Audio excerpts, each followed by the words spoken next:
Morning, everybody. Happy Sunday. Happy Sunday. Thanks so much for joining us. Happy Sunday. Wow, it's good to be here. It's Sunday morning. We're back from Indiana, where we had a good time with Dr. Linda Lee Tarver as we went to rustle up, visit, fellowship, more importantly, and talk to other people, meet the whole group of people. And talk about the issues that matter. It was a good time. It was a good time.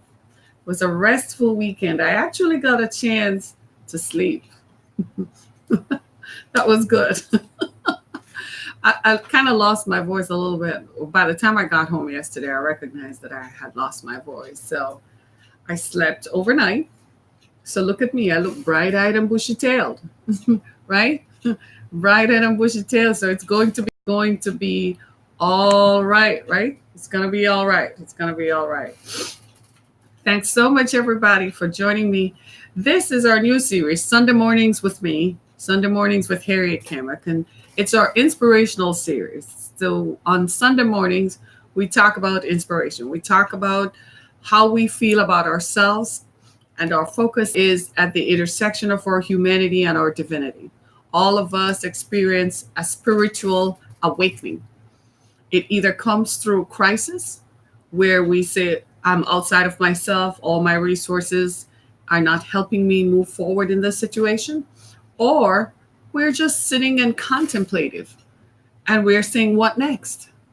If you ever have to ask yourself, what next? Why am I here? Now that I have gotten married, had children, moved forward in my career, what next? So we either come to God at the point of crisis, or we come to God because a question has arisen.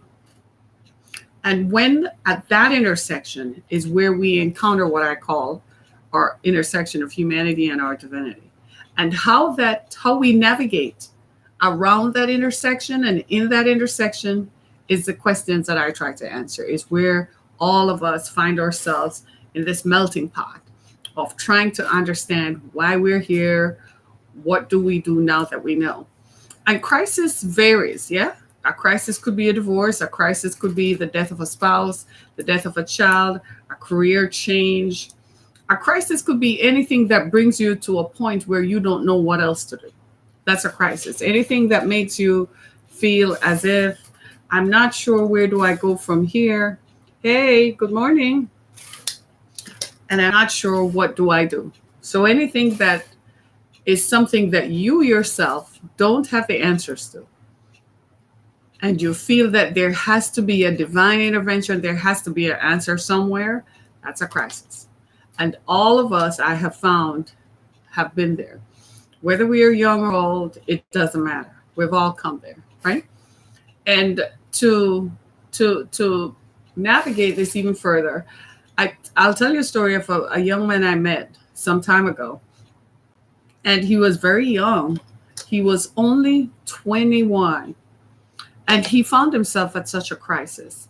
He was a wrestling champion in high school and was dependent on a wrestling scholarship to make it to college. You know how that can be? He said his family didn't have the means to pay for him to go to college. So he had been a wrestler in high school. And they were in a wrestling competition in high school. And the other side, his competitor, did not want him to win and executed a move that damaged him. By the time the medics came, he knew he would not be able to compete any further. Because he couldn't compete, he lost his scholarship. He fell into depression and he could not get out. He wouldn't even go back to high school to finish. They had to work it out so he could go to finish school from home so he could graduate. That was his point of crisis. He fell into a deep depression from which he could not emerge on his own. And he was young at the time, he was 19. And the thing about it is that gave him a disability. Imagine that. You're young, you didn't do this to yourself. Somebody else determined they didn't want you to move forward and executed a move executed a move that resulted in him being disabled. It caused him to walk differently. And he has to live with that for the rest of his life. It was at that point of his crisis that he developed his purpose. Now he goes around the country and he talks about what happened to him while he was depressed. He fell into a deep mental depression. And as you know today, some forms of depression are classified as mental illness. And he was suicidal. He attempted to kill himself 3 times. And the 3rd time they admitted him into a facility and to observe him. And it was through that he had an encounter with Jesus. And he became dependent on understanding how much of a human he was and trying to understand, why me? Why did this happen to me? So if you ever find yourself asking yourself the question, why me? Why did this have to happen to me? That's a crisis. That's your intersection of your humanity and divinity. There's nothing wrong with that. Most people will try to explain it away by saying something is wrong with you. So people try to put it in frames of reference. Well, you were doing something wrong. You're a sinner. You're wicked. You're bad. You're this. You're vile. You're all of that. Time out. The real truth is, when it comes right down to it, we're all in need of sinning. We all are. I've been guilty of that. I've been guilty. I can't say, in all honesty, you know me, I talk about stuff. I can't say that I have always been on top of the mountain. That's a rare thing, to find myself on top of the mountain. Most days I'm down here in the valley. It tries me and it keeps me fine-tuned. Amen. So this morning I wanted to talk about how I got over. So bear with me just a bit. I am probably going to be a bit winded, because I have been tried this particular weekend. My friend Dr. Linda Lee Tarver took us out and took me out, and I tell you, that was a blessing. You know how when you go away, you get a perspective on stuff? Yeah, this is why vacations are good, right? You go away and you are away from the situation, so you have distance. So you're able to see the situation really how it is, and you're able to get a perspective. I also believe that time is an excellent manager.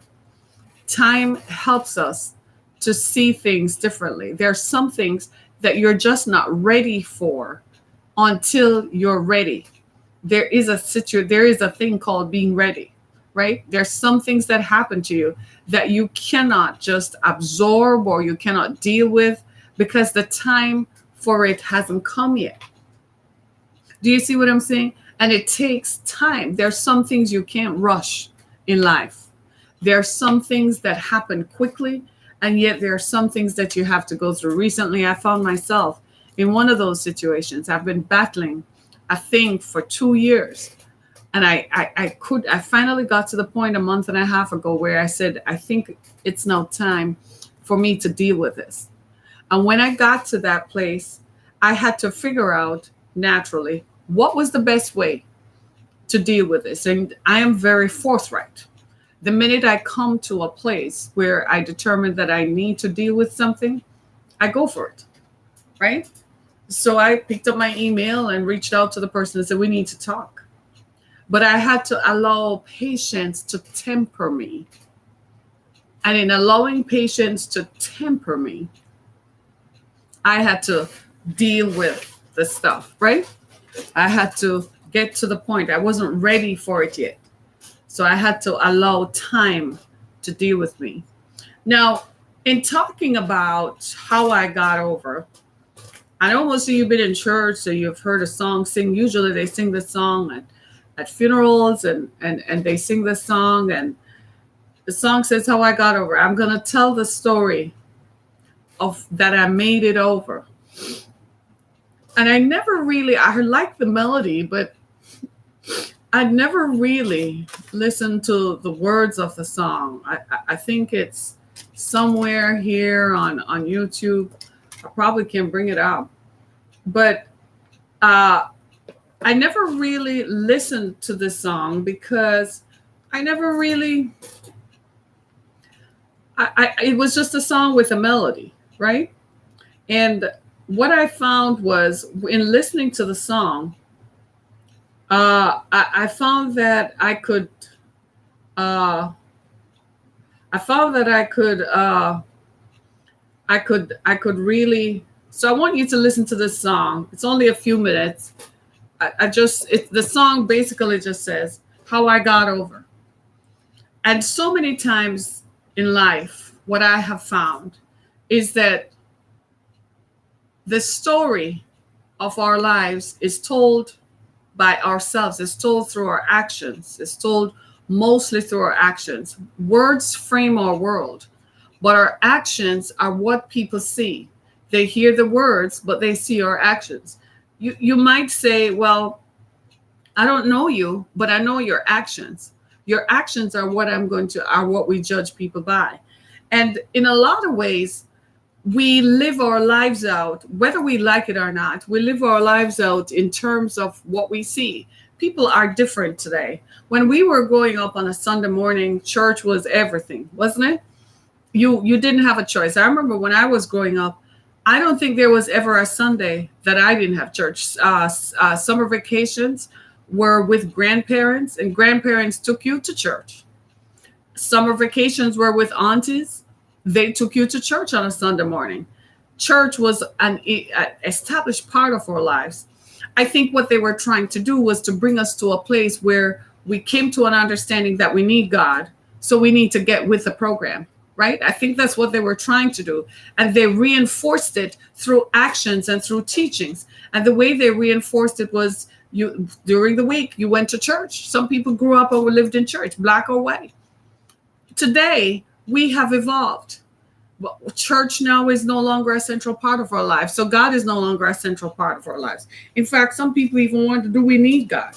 For some people, their experience with God was typified by abuses evidenced by scandals in the Catholic Church. Sexual scandals where children were sexually abused and molested. Make no mistake about it. It is what it is. You can't hide from it. Those actions are what have caused people to walk away from church and walk away from God. You might not have been sexually abused in church, but you were abused somehow, and you walked away from church. You walked away thinking you had walked away from God, but still there was something inside of you that kept telling you that I still find myself asking questions that I can't answer.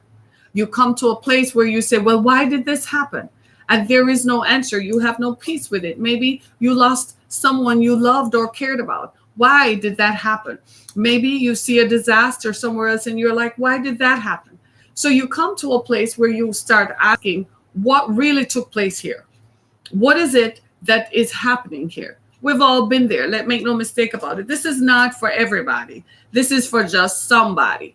So everybody's not going to understand what I'm saying, but somebody will answer it. So don't worry about who here or what. I'm not worried about that. I am doing what I'm supposed to do to bring some clarification to some of the questions that we find ourselves asking about at our intersection of our humanity and our divinity, right? And what I found was the stories of our lives really tells how I got over. How did I overcome adversity? How did I overcome the situations that typified my youthful experience, my youthful existence? How did I overcome what I encountered in the workplace? How did I get over? How did I get over it? And really, the song as they sing it really is about how did you get to heaven? Because while we're here on this earth, make no mistake about it, there are going to be trials. If you've ever been around anybody, there are trials ablaze in people's lives. You'd be surprised how listening to other people's stories, even people whom we idolize, people whom we think, well, they have so much, they don't have any issues. You would be surprised at the challenges. Every time you think you have it bad, you encounter somebody else who has it 100 times worse. Sometimes what is extremely bad for you might not be bad for someone else. I have found that to be true in my own experience. What I considered was bad might not be bad for someone else. but it is relative to the human experience. And in being relative to the human experience, it tells you what your capacity is for growth and what your capacity is for sustenance, for sustaining. We all have ways in which we sustain ourselves, and how we carry those out is the story. So, how are you going to tell your story? The question really is, how are you going to tell it? What will people say about you? Because here's the thing: trials, tribulations, whatever it is, you don't know what it is. For some people, they're living in a loveless marriage for 30 years, but they're not leaving. But to the public, they present it as if it is great. But you don't know what really happened in there. For some people, they have children, and every child that marriage produces has a disability. You ever stop to wonder how people live with that kind of stress? How do people live knowing that you have given birth to your children and they're not normal, so you have to find ways to deal with the disabilities they experience? And we sit back and we look at other people and we judge their lives. But in telling the stories of their lives, you find out that people have different experiences. So I listen to stories. I'm a storyteller. I write and I speak. I'm a storyteller. So people, your story and your story is interesting to me because it tells me how you got over. At the end of all of this, whenever that time comes, I want the story of how I got over to be told. It will be told through my actions. Make no mistake about it, the things that I have done. So while you yet live, hello, somebody, make sure that you're doing something that is going to be able to help someone else. We're too selfish and self-centered. We get caught up in the everydayness. We get caught up in our own feelings and what we want, and we sometimes don't think about the next generation. The Bible says a good man leaves a legacy for his children. We buy Jordans, we buy this, we go and get the latest and the greatest, every 2 years, especially here in the Metro Detroit area. Every 2 years, people change their cars out. I'm like, are you kidding me? You get your tax returns as $4,000, $5,000, $6,000. You go pay it down on a car, and then you go buy all those Jordans. Instead of putting the money aside and buying land and investing in something so that when you die, your family members can stand up and say, well, this is a story of my mother. This is a story of my dad. This is a story of my uncle. But here he is laid out. He got over. And when he got over, he left me something behind. We got to be able to tell a different story. We live in the moment so much that we forget that there are other moments to come. I remember when I was setting up the Exodus Foundation, there it is. I'm going to turn the camera so you can see what I'm talking about. Can you see it? You see that right there? I'm turning it so you can see it. See that, right? When I was setting up the Exodus Foundation, I was cognizant and mindful of the legacy. I was cognizant and mindful that I wasn't doing this for me. In the moment, what I thought about immediately was that I was doing it to help people who couldn't help themselves. Women like myself who had to get over. Women like myself who had to run from an abusive home. I had to leave a whole country, y'all. They don't like when I tell the truth, but it is the truth. I found no justice there. It's why I never went back, because I don't have good memories. Right? I had to leave a whole country because I could not get what I wanted. I couldn't get a restraining order against him. I couldn't get a divorce because of the system that prejudiced women. I had to run so I could find justice and find peace, so I could live to tell the story of how I got over. That's my story. So in telling my story, part of me telling my story is giving other people a chance to live. If they need to run from abuse, if they need to run from violence, if they need to run from trafficking, I have a shelter for that. I have resources I can point them to. So I put myself out to do it. But in telling that story, I'm also leaving something for the people who are behind me. My children, my nieces, the people who are related to me. So they can say at the end of it all, well, she did do something.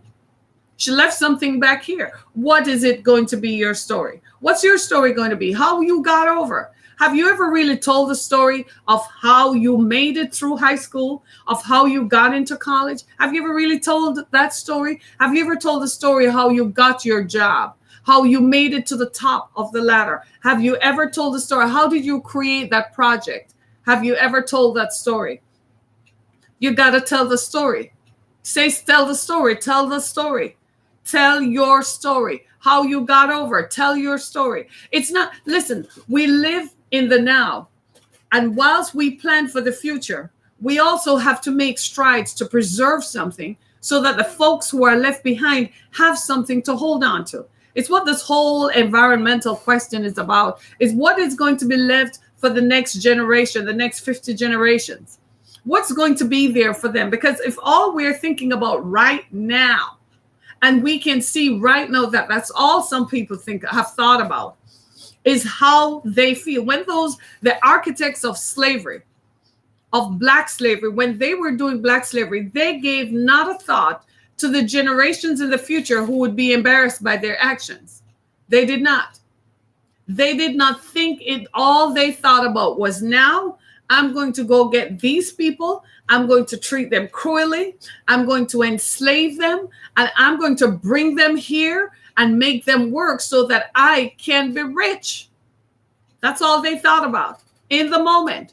Now we have to deal with this legacy of slavery that has ruined our thinking, that has created this apathy, that has created this hostility between people, that people are talking to each other and looking at each other with suspicion because your great-great-great-grandparents enslaved my great-great-grandparents.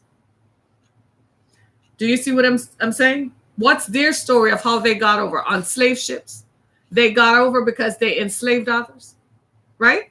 What is it going to be your story? You shot someone, you sold drugs, you sold guns. You know that people in the inner city have issues, but you still funnel guns into them. You know that Ray and Shanae and them should not be touching cocaine and crack, but you still sell it to them because that's your story of how you made money. Is that what your legacy is going to be? You know you should have never touched that little boy nor that little girl. You know you should never look on you keep looking at your neighbor's 15-year-old girl.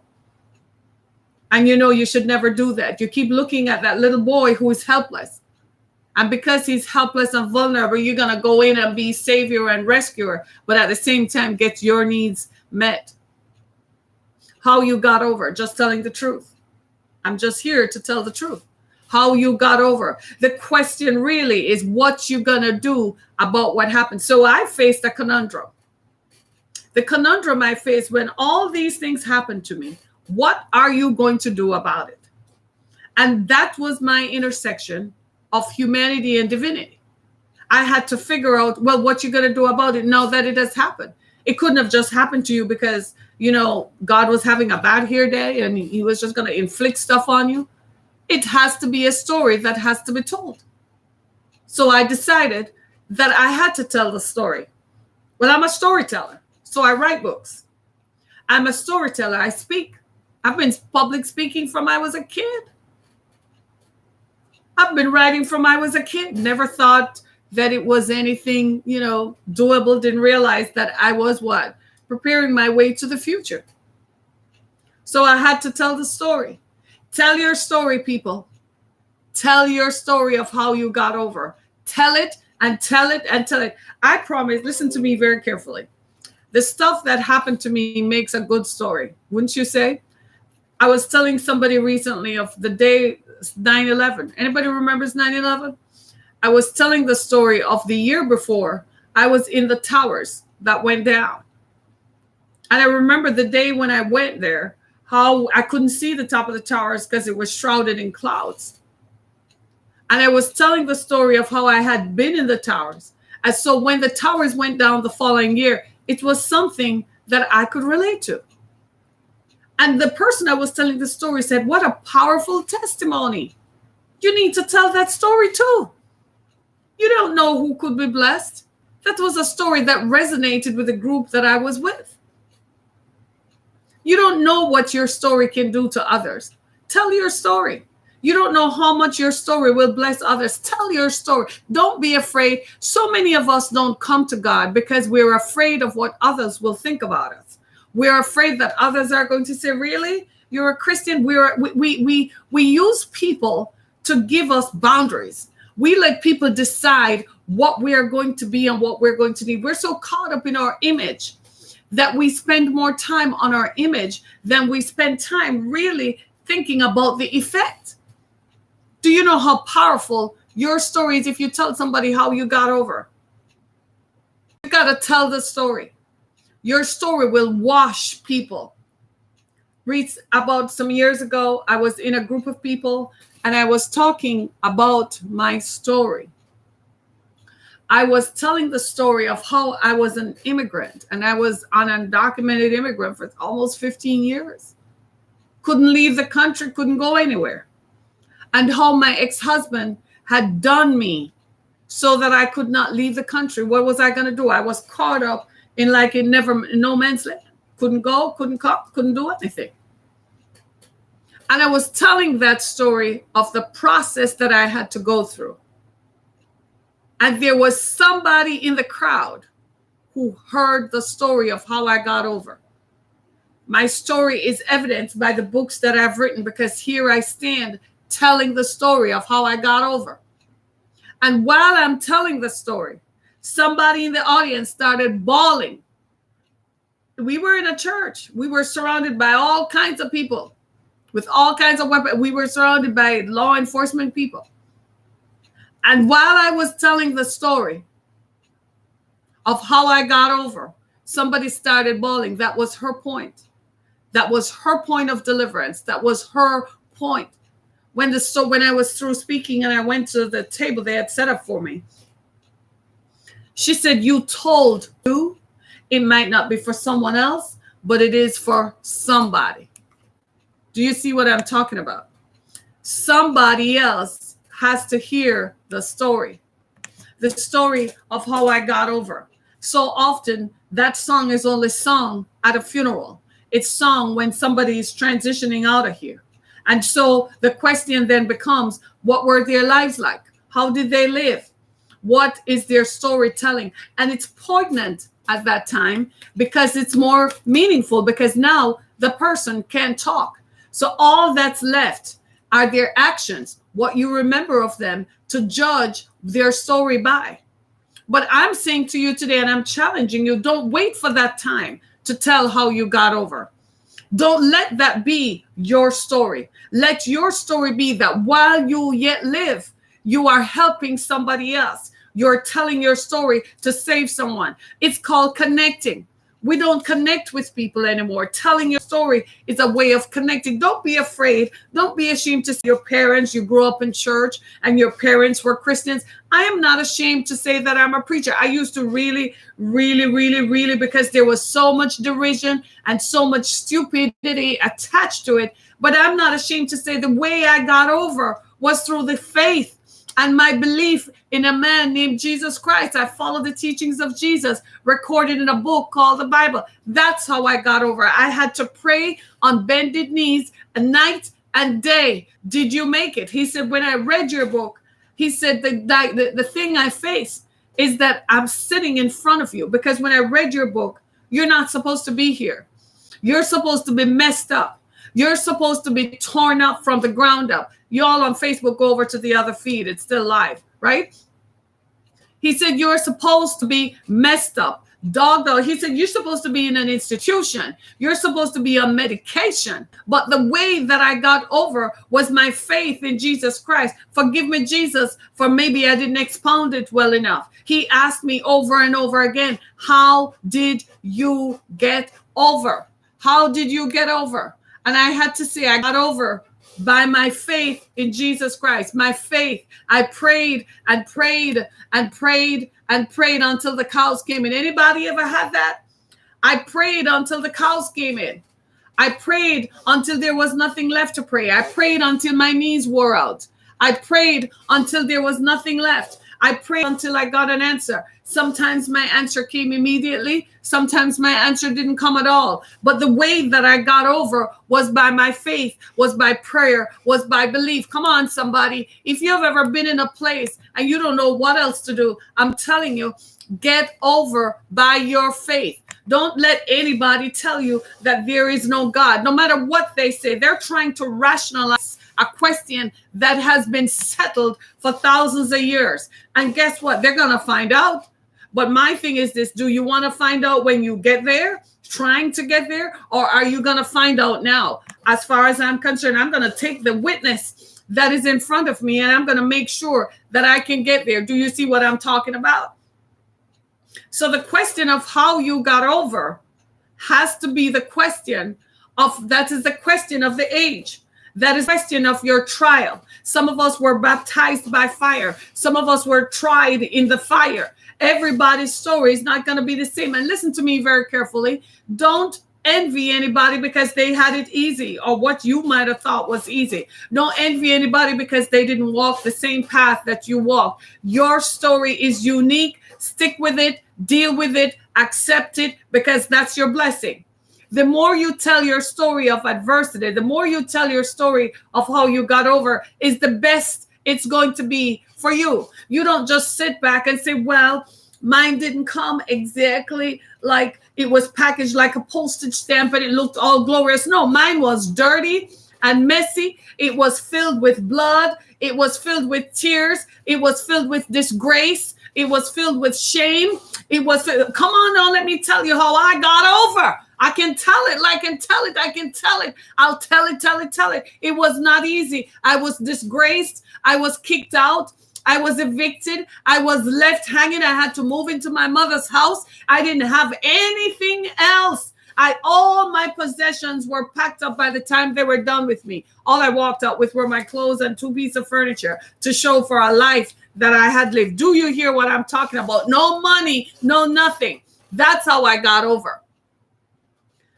And I say that with all equanimity, with all humility, knowing and with a belief that I was going to make it and that I was going to recover all. Sometimes you got to think outside the box. I didn't ask myself how, because I knew how. I said the same God who gave it and took it away, the same God can restore it again. Hallelujah.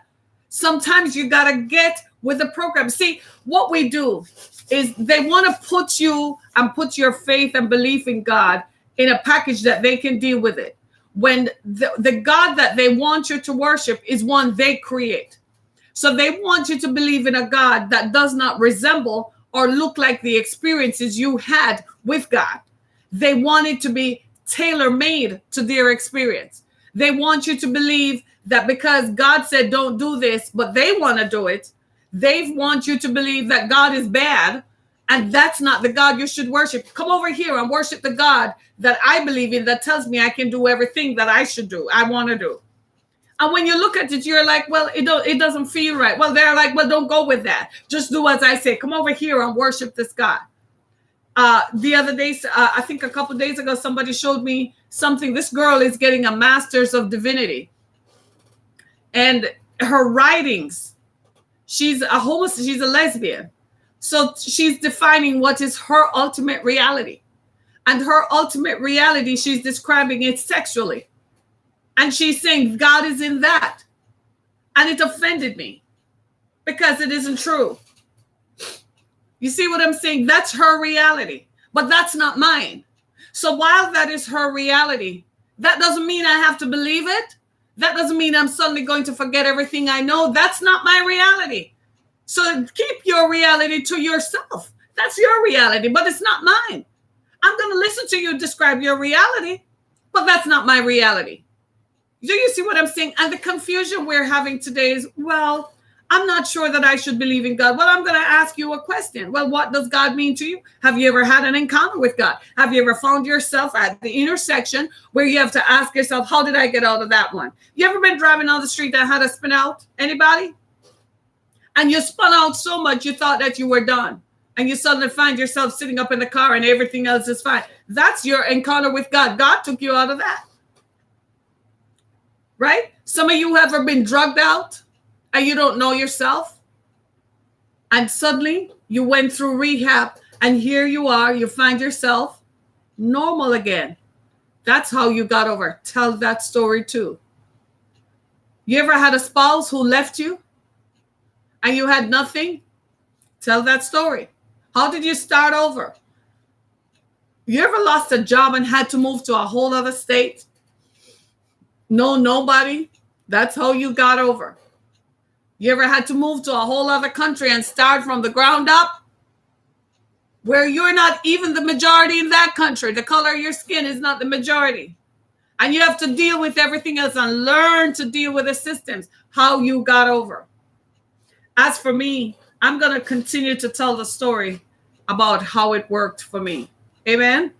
Amen. If you don't like it, well, it is what it is. But the story of how I got over is a story that will bless you. The story of how you got over is a story that's going to bless me and someone else. Tell your story nonetheless. It's not for everybody.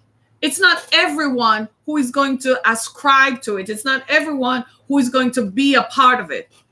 But it is going to be somebody who it will bless.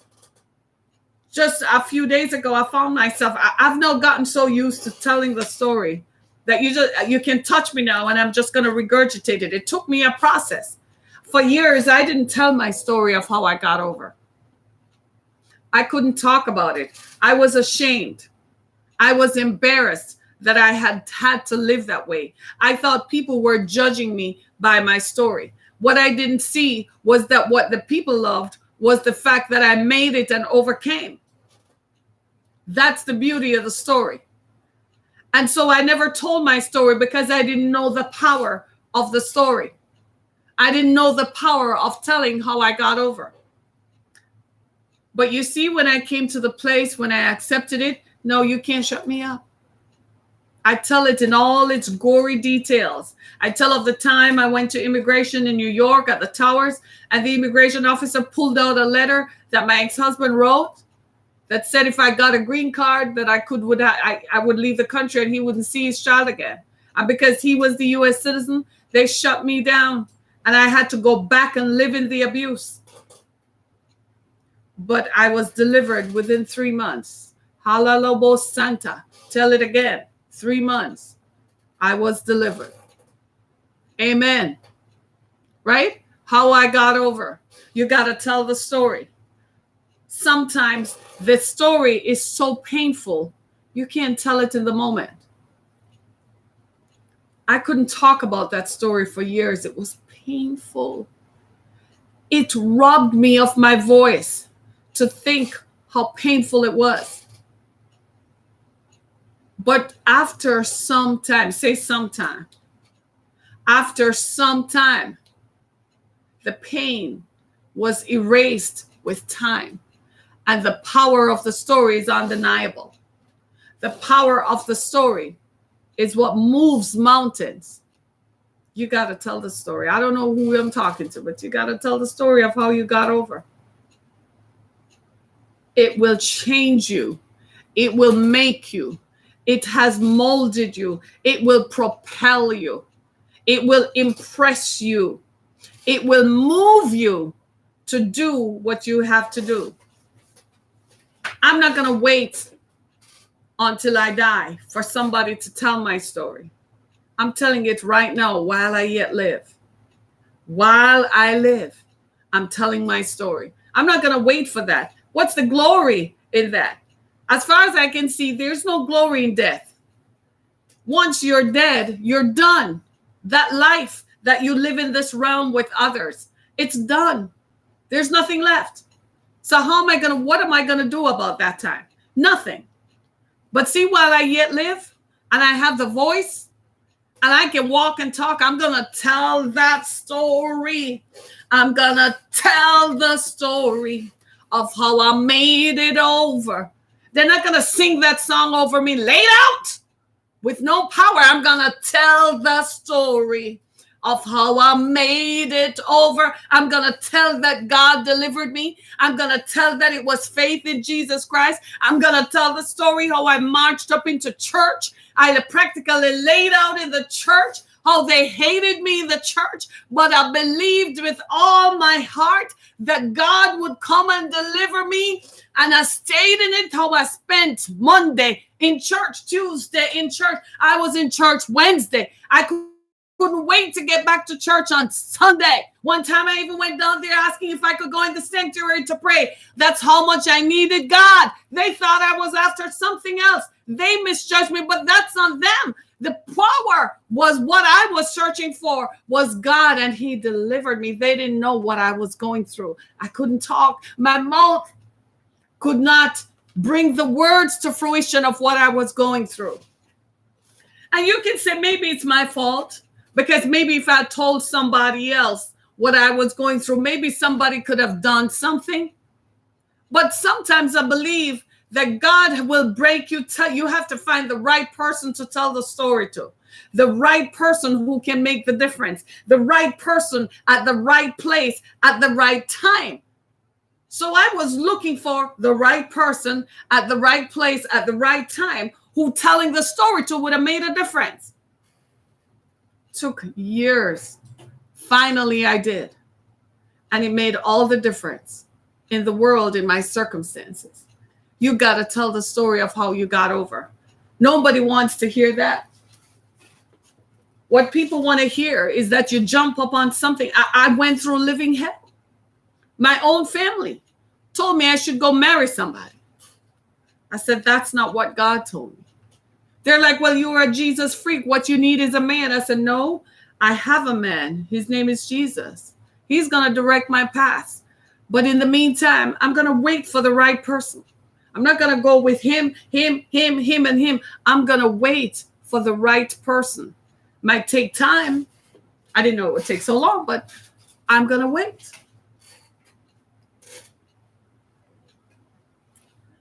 Amen.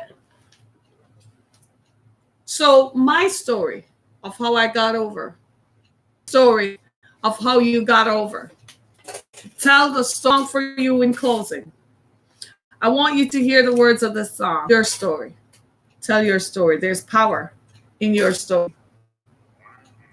Right? There's power in the story. There's power in how the story is told. How you got over. So listen to this song. It's really very simple, right?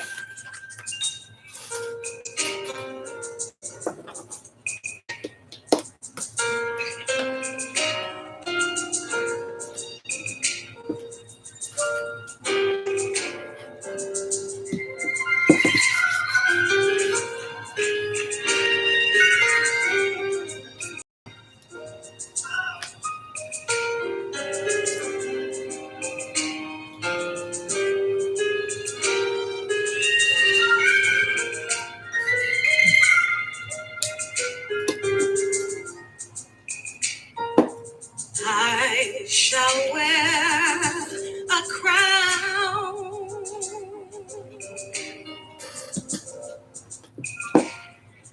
I shall wear a crown.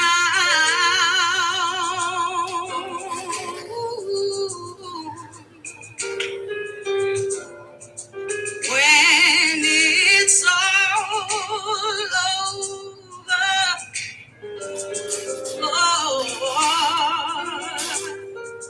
when it's all over,